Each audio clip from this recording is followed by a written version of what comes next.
sometimes God lets you dream a little and get way outside the box to bring you back to your true calling. So as I was trying to convince Stephanie that I should probably go build treehouses, God and Stephanie put it on my heart to maybe give direct primary care, this concierge medicine thing. It wasn't even called direct primary care then, but this concierge medicine thing a call. And so I looked into it. God started opening some doors, and I made the agreement with God that, okay, I'm going to give this all I've got. But when it fails, because most businesses do, I'm going to go build treehouses. Welcome to MyMD Unscripted, where healthcare gets personal and the script gets tossed. I'm Dr. Clint Carter, ER doctor turned direct primary care freedom fighter, on a mission to challenge how our healthcare system treats patients in America. In every episode, my expert guests and I dive into real conversations about what's broken and how we can fix it by making healthcare about people, not just managing disease. It's time to rethink what healthcare should be and how we can make it better together. Welcome to the podcast. Hello, welcome back to MyMD Unscripted. I'm your host, Clint Carter, and this is the landmark episode number 10. If you can have such a thing on a startup podcast. But I had realized that up until now, I have not given you guys my story. So today we're going to talk about how I almost walked away from medicine entirely, but ultimately why I did not and what God had planned for me on the other side of burnout. As a quick backstory, I went to medical school in Houston, Texas, and graduated, went to residency in Tyler, Texas, where I'm currently located. We had a great residency program there, did a lot of ER, did a lot of other things, had a lot of fun, learned a lot of stuff, and I was still eager and excited to be helping folks. That's why most of us get into medicine, is take care of people the right way. Ultimately, when I got out of residency, I ended up going into ER, maybe for the excitement, maybe for the being off on a random Tuesday. But mostly I looked around at the clinic jobs and thought, yeah, I don't want to work there. Everybody looks miserable. The patients are miserable. The staff is miserable. The providers are miserable. So I went into the ER, and that was fun until it wasn't. I worked about 10 years in the ER and started getting less and less job satisfaction, more and more frustration and red tape. Patients are getting more and more frustrated with access to medical care.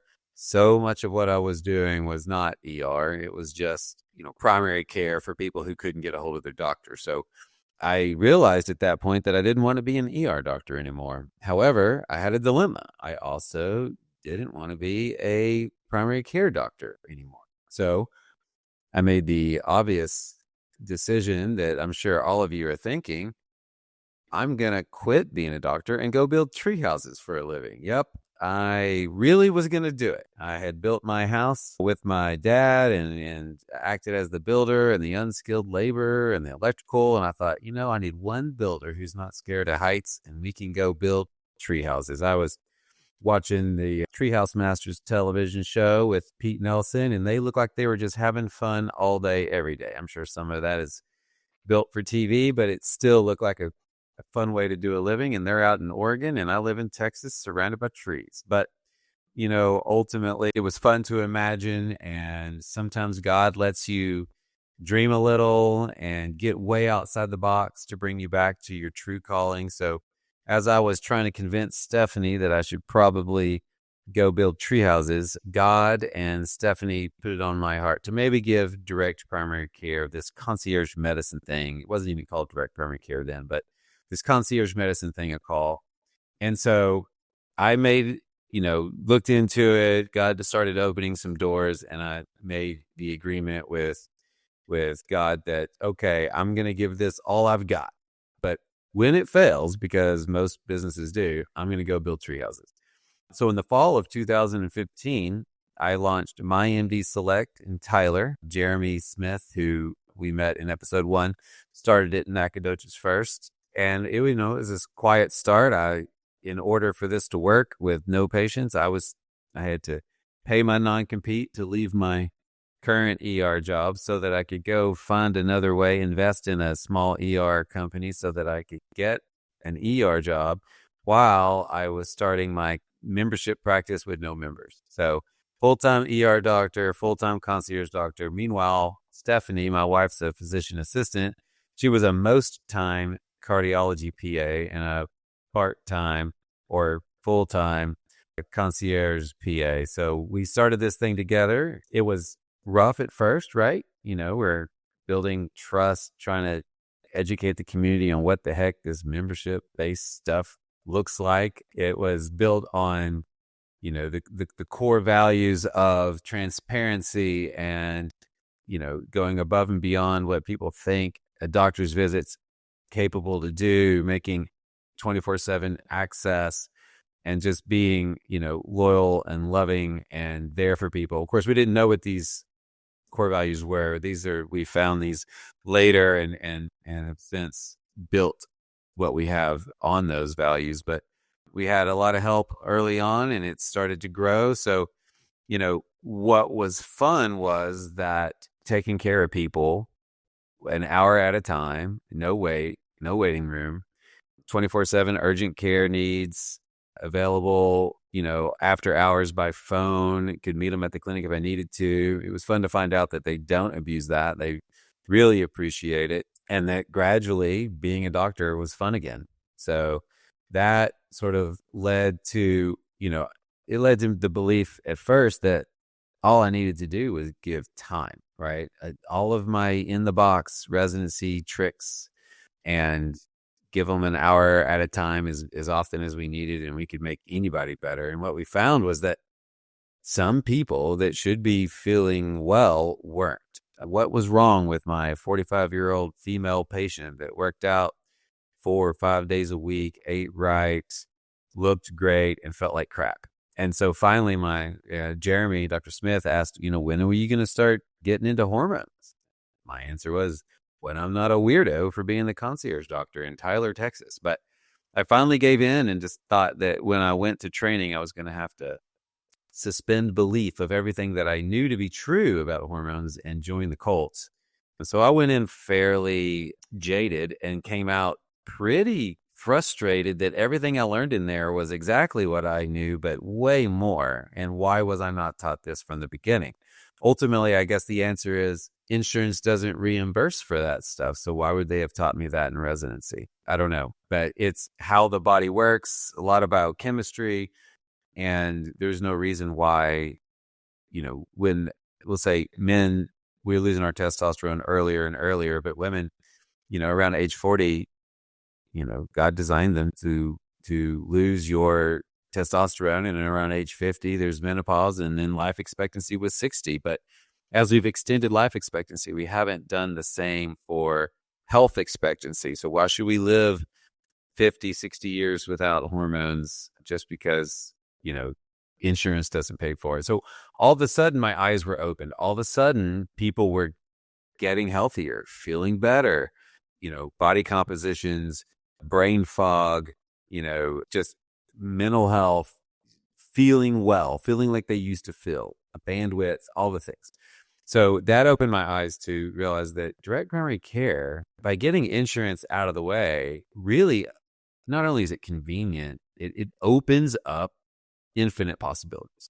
Functional medicine, you'll notice that most of the guests on this podcast aren't direct primary care guys and ladies. They are, doing weight loss. They're doing hormones. They're doing, genetics. They're doing all of these things that are just outside of the insurance world, where insurance has figured out that, there's no like conspiracy here. Insurance as access is just a bad idea. And when you're the insurance company trying to decide what to pay for, it's easy to pay for an appendicitis. It's easy to pay for treating diabetes. It's hard to pay for preventing diabetes. It's hard to pay for wellness.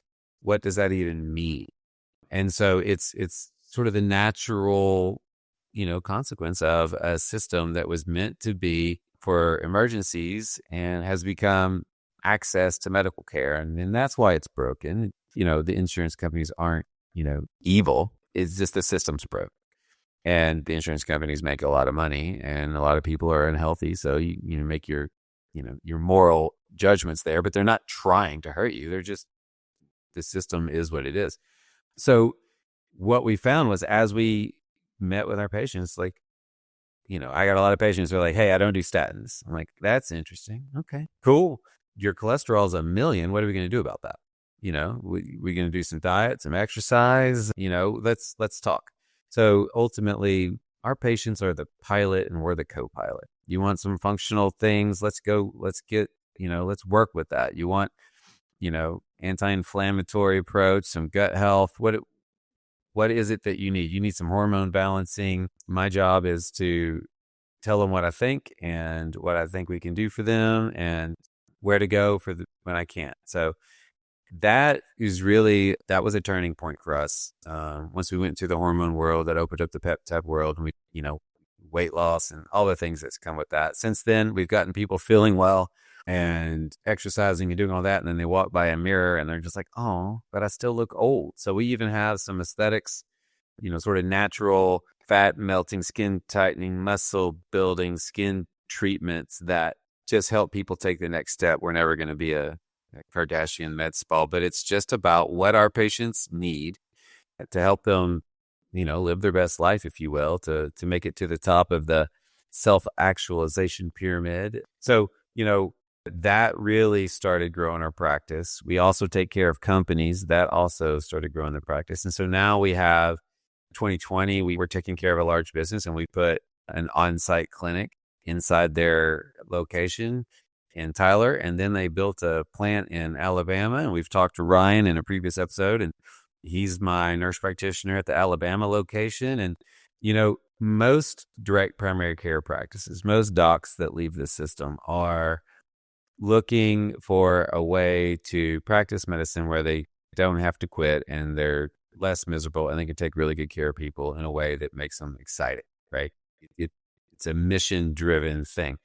However, usually when they get full and they have enough patients, they can start their waiting list and, weed out the people they don't like, let in the people they do like, gradually raise their prices till they find that sweet spot, and then, have a wonderful lifestyle business selling to the sunset. And for whatever reason, God has put us in a place of growth, and he's put us in a place where we feel called to spread the gospel, if you will, about being, providers getting to take care of people this way, nurses and team members getting to take care of people this way, patients getting to experience medicine the way it was meant to be. So that's why I'm here. That's why I have a podcast, and I'm not just having a holy huddle over here taking care of our patients and selling to the sunset. There is nothing wrong with that. That's just not what we're called to do. It's been, as we grow, the one of the core values is evolve without compromise. Never compromise that patient-provider relationship, that patient-centered care.